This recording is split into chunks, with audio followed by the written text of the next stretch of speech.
The live stream video of the Christchurch terror attacks and the so-called Manifesto, apparently written by the perpetrator, have been classified as objectionable. That means that distributing or even possessing copies of either of them is a crime under the law.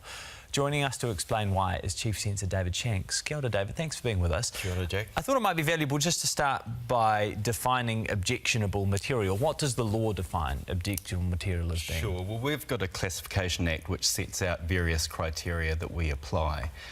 We step through the act in terms of whether this is presenting a harm to society and whether this is actually actively promoting crime. People will rightfully say, well, perhaps I should be able to read this thing to understand what happened.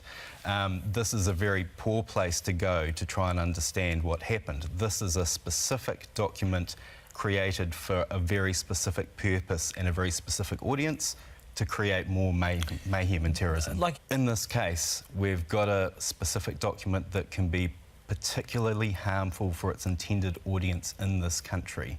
And that's not everyday New Zealanders. Most right-thinking people will read this and not be harmed by it, not be affected by it, not be influenced by it. Concern is that people who might be susceptible to that message will see this censorship and say, well, here it is, the government trying to shut down these ideas, the authorities that be are trying to shut down these ideas, and that it actually plays into a narrative that reinforces some of those messages. That's right, and that's a risk. It's an unavoidable risk in these situations, and at the end of the day, we have to do our job. We have to step this through the legal principles that we have applied before, and essentially it's the responsibility of people to recognise that and to recognise the fact that they can't spread direct hateful messages, which we've accepted that there's going to be a number of reporters, academics, researchers, analysts who will have legitimate access to this document, and we will give it to them. And what sort of punishments are available to anyone who doesn't,